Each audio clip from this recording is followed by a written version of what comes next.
Hello and welcome to this lecture, which is meant for demonstrating the different security features of PowerShell. Let's say I have this Windows batch file. I want to open and see its content. I double click it, what we do normally with files. I don't know what was there inside it, but looks like we have mistakenly executed it as a script. Now what message is printed here? Oh, virus is inserted and all drives are formatted. Well, don't worry, these are just print statements, but even if they were real results, we had very less in our hand if we execute it by mistake. Now I am having this PowerShell script. When I double click it, all it does is open it in the notepad. It is because PowerShell is associated with notepad by default and hence will not get executed unless you want to execute it.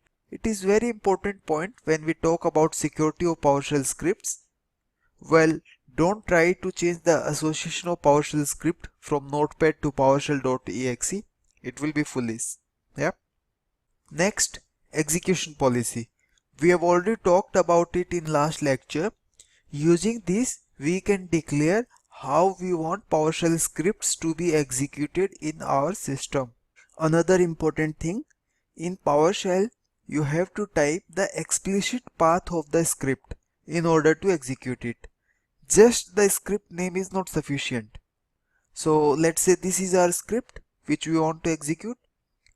We can't do it just by the name. We have to type its either full path or dot slash and name of your script if it is present in current directory. This saves from hijacking of commands. How? Let's see it by an example. We have a command called cd which we use often for changing directory.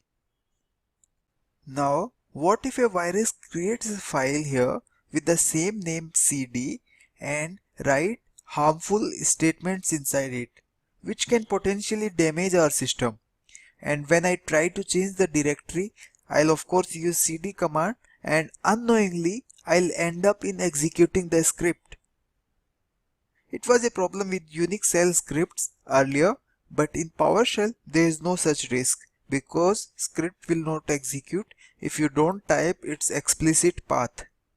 Again, in PowerShell we can make sure using the script execution policy to allow the execution of scripts which we trust.